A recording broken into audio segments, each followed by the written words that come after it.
Students, पिछले video में हमने आर्थिक भूगोल की परिभाषा के बारे में अध्ययन किया था। आज मैं doctor Sunit Meel, assistant professor, government college Sumerpur, BA third year के आर्थिक भूगोल के फर्स्ट यूनिट का जो हमारा अगला टॉपिक है वो है आर्थिक भूगोल का विषय क्षेत्र, स्कोप ऑफ इकोनॉमिक ज्योग्राफी। तो आज हम पढ़ेंगे आर्थिक भूगोल का विषय क्षेत्र, जो आपके बीए थर्ड ईयर में फर्स्ट पेपर का टॉपिक है। स्टूडेंट्स, हम ये अच्छी तरह से जानते हैं कि कोई भी विषय हो, चाहे वो विज्ञान से संबंधित हो, चाहे सामाजिक विज्ञान से संबंधित विषय हो, चाहे फिजिक्स हो, केमिस्ट्री हो, इकोनॉमिक्स हो, हिस्ट्री हो, पॉलिटिकल हो, प्रत्येक विषय का अपना एक अध्ययन का पैटर्न होता है, अपने अध्ययन का एक सिस्टम होता है। प्रत्येक विषय की अपनी फिलॉसफी होती है, अपना दर्शन होता है, अध्ययन पद्धति होती है, और प्रत्येक विषय का अपना एक कार्य क्षेत्र होता है। यानी हर विषय का अपना एक पर्टिकुलर अध्ययन पद्धति और कार्य क्षेत्र होता है। जिस प्रकार से हम हिस्ट्री के अंदर इतिहास में होने वाली घटनाओं का अध्ययन करते हैं, राजनीति विज्ञान के अंदर विभिन्न राजनीति के नियमों का, आदर्शों का अध्ययन करते हैं, जिस प्रकार से जियोलॉजी के अंतर्गत हम भूपृष्ठ और पृथ्वी के आंतरिक भाग में होने वाली घटनाओं का अध्ययन करते हैं, उसी प्रकार से हम जो भूगोल है, ज्योग्राफी है, उसमें जो प्रकृति है और मानव है, उसके जो विभिन्न प्रकार के जो तथ्य हैं, उनके अंतर संबंधों का अध्ययन करते हैं। यानी भूगोल के अंतर्गत हम किसका अध्ययन करते हैं? प्रकृति और मानव के बीच के अंतर संबंधों का अध्ययन किया जाता है।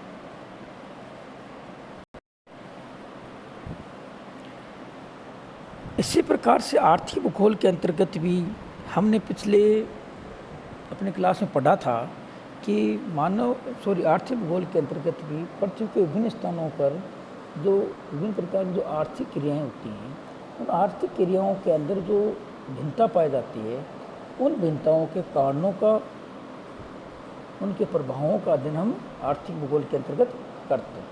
चाहे वो भिन्नताएँ जिला स्तर पर हो, राज्य स्तर पर हो, राष्ट्रीय स्तर पर हो, चाहे अंतर्राष्ट्रीय स्तर पर हो। इस प्रकार हम कह सकते हैं कि आर्थिक भूगोल का जो कार्य क्षेत्र है वो बहुत बड़ा विस्तृत है। ये है भूतल पर विभिन्न प्रकार की मान्य क्रियाओं द्वारा वस्तुओं के उत्पादन, उनके विनिमय और उनके उपभोग का अध्ययन करता है। यानी वस्तुओं का उत्पादन, उनका विनिमय, एक्सचेंज, या दूसरे छोटे शब्दों में कह सकते हैं व्यापार भी कह सकते हैं, और उन वस्तुओं के उपभोग का अध्ययन किसमें किया जाता है? आर्थिक भूगोल के अंतर्गत ही किया जाता है। तो आर्थिक भूगोल के विषय क्षेत्र के अंतर्गत मानव की आर्थिक गतिविधियों के वितरणों, उनके विभिन्न प्रतिरूपों की क्षेत्रीय भिन्नताओं पर प्रकाश डालने वाले विभिन्न कारकों, प्रतिक्रियाओं को शामिल किया गया है। तो हम आर्थिक भूगोल का जो अध्ययन क्षेत्र है, उसका जो विषय क्षेत्र है, उसको निम्न मुख्य जो पॉइंट्स है उनमें समझने की कोशिश करेंगे।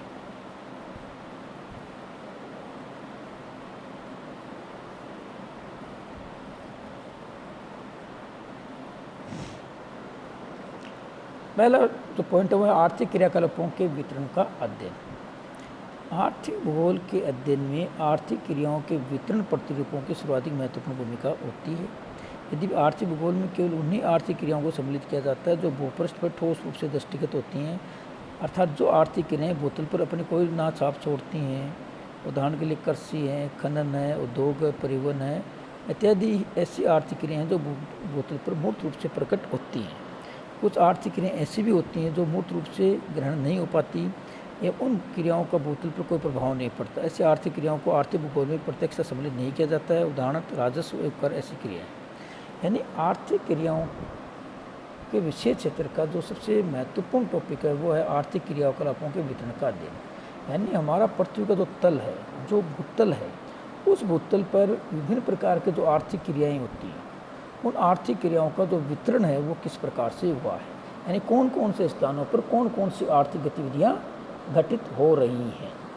ध्यान देने योग्य बात यह है कि आर्थिक भूगोल के अंतर्गत हम वही आर्थिक क्रियाएं शामिल करते हैं जो मूर्त हैं, यानी जो फिजिकल रूप से प्रेजेंट हैं, जिनका भौतिक अस्तित्व है, या मैं साधारण शब्दों में आपको कहूँ तो जो आँखों से दिखाई दे सकती हैं। आपको किसी स्थान पर आप गए, आपको दिखाई दे रही है वहाँ फैक्ट्री काम कर रही है, कहीं पर कोई कारखाना चल रहा है, या कोई अन्य प्रकार की आर्थिक गतिविधि हो रही है। जो आर्थिक गतिविधि भौतिक रूप से हमारे पृथ्वी तल के ऊपर प्रेजेंट होगी, उसी इकोनॉमिक एक्टिविटी का जो अध्ययन है वो हम आर्थिक भूगोल के अंतर्गत करेंगे। कई ऐसी आर्थिक क्रियाएँ भी होती हैं जो होती तो आर्थिक क्रियाएँ हैं, लेकिन भौतिक रूप से वो आपको दिखाई नहीं देती।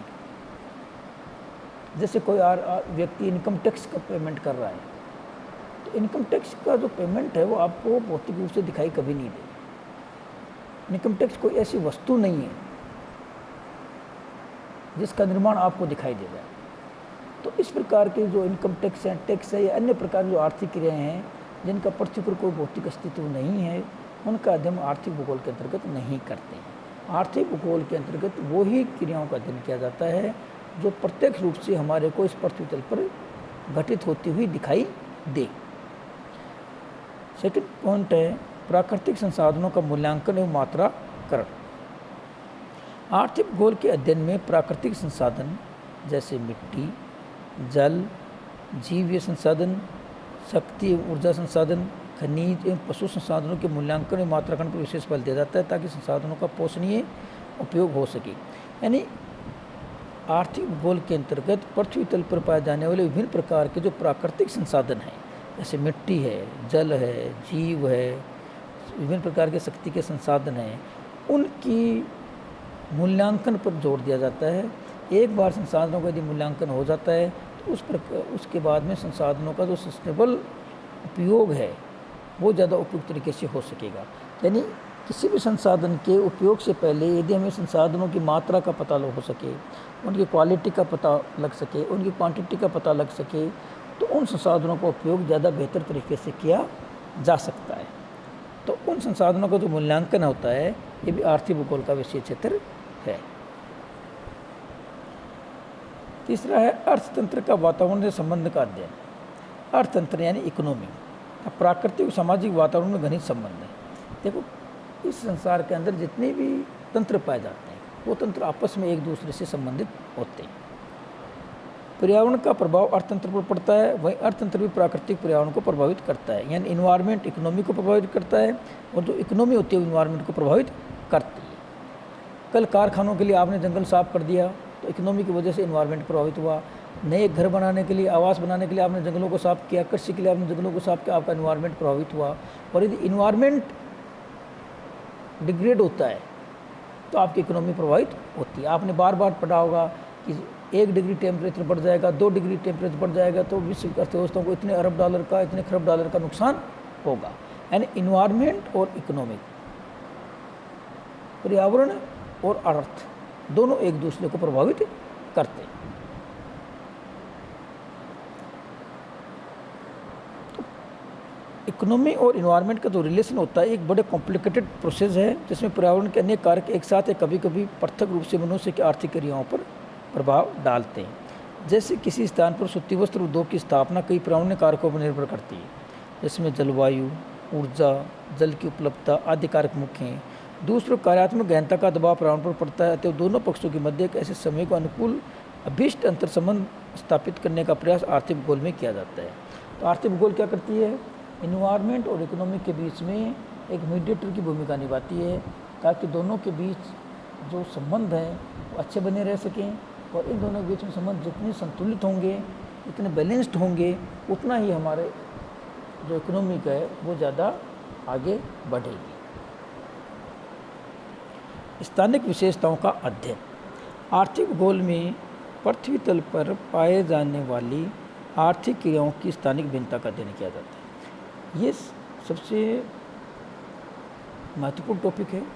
जब हम आर्थिक भूगोल की परिभाषा पढ़ रहे थे तब भी हमने इस टॉपिक के बारे में काफ़ी विस्तृत अध्ययन किया था कि आर्थिक भूगोल के अंतर्गत पृथ्वी पर विभिन्न स्थानों पर जो आर्थिक गतिविधियाँ घटित होती हैं, आर्थिक गतिविधियाँ पाई जाती हैं, उनकी जो भिन्नताएँ होती हैं और भिन्नताओं का अध्ययन आर्थिक भूगोल का मुख्य कार्य है। आर्थिक भूगोल में प्रत्येक क्षेत्र की स्थानिक विशेषताओं का अध्ययन किया जाता है, क्योंकि विभिन्न क्षेत्रों की पृथक विशेषताएं होती हैं। इन विशेषताओं को बृहत क्षेत्रों और संपूर्ण विश्व के संदर्भ में अध्ययन किया जाता है।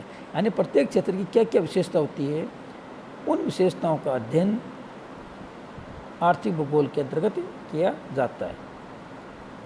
अगला नेक्स्ट जो मुख्य विषय है वो है मानवीय संसाधनों का मात्राकरण व संभावितता है।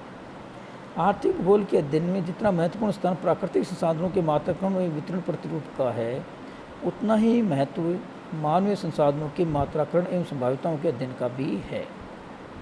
यानी जितना महत्व प्राकृतिक संसाधनों का है, उतना ही महत्व मानवीय संसाधनों का भी है। इसमें मानवीय संसाधनों का मात्रात्मक एवं गुणात्मक दृष्टि से विश्व वितरण प्रतिरूप का अध्ययन किया जाता है, जिसमें मनुष्यों की संख्या एवं उनकी दक्षता, उनकी मानवीय छांट जो वातावरण निश्चित सीमाओं के विकल्पों का चयन करती है का अध्ययन किया जाता है। यानी कहने का मतलब है कि आर्थिक भूगोल के अंतर्गत प्राकृतिक संसाधनों का क्वांटिटी और क्वालिटी का तो अध्ययन किया जाता है, साथ साथ मानवीय संसाधनों की क्वालिटी और क्वांटिटी का भी अध्ययन आर्थिक भूगोल के अंतर्गत किया जाता है, क्योंकि मानवीय संसाधनों की क्वालिटी और क्वांटिटी का प्रभाव भी उस स्थान की आर्थिक गतिविधियों के ऊपर पड़ता है। एक पढ़ा लिखा मानव होता है, स्वस्थ मानव होता है, वो आर्थिक गतिविधियाँ बेहतर तरीके से संपन्न कर सकता है, बजाय उस मानव के जो कुपोषित हो, अस्वस्थ हो, जो निरक्षर हो, उसके अपेक्षा। तो किसी भी स्थान पर जो मनुष्य की जो गुणवत्ता होती है, मनुष्य की जो क्वालिटी होती है, वो भी उस स्थान की आर्थिक गतिविधियों के मैनेजमेंट के लिए काफ़ी हद तक जिम्मेवार होती है। आर्थिक भूगोल का एक महत्वपूर्ण पक्ष आर्थिक क्रियाकलाप एवं तकनीकी अंतःक्रियाओं व अर्थतंत्र के स्वरूप में प्रादेशिक कालक्रम में विभिन्नता का अध्ययन करता है।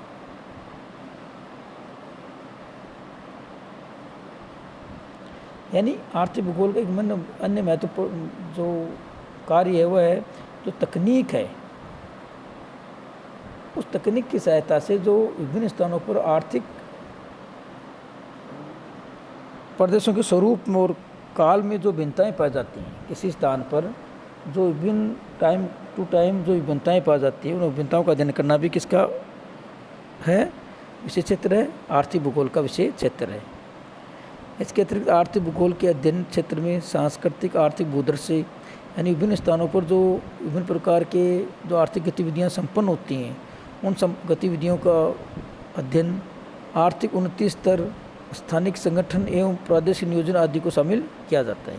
प्रादेशिक जो नियोजन है, रीजन जो प्लानिंग है, वो आर्थिक भूगोल का सबसे लेटेस्ट टॉपिक है, जो किसी भी स्थान पर किसी क्षेत्र के सस्टेनेबल डेवलपमेंट के लिए एक बहुत महत्वपूर्ण विषय है। स्टूडेंट, नेक्स्ट टॉपिक के अंतर्गत हम लोग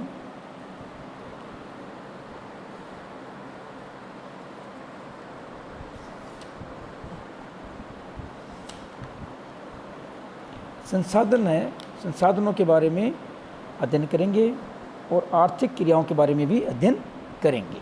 यानी भूगोल के अंतर्गत विभिन्न प्रकार की जो आर्थिक क्रियाएं होती हैं, उनको कितने भागों में बांटा गया है, कौन से आर्थिक गतिविधि में क्या शामिल किया जाता है, उनका अध्ययन हम नेक्स्ट क्लास में करेंगे। धन्यवाद।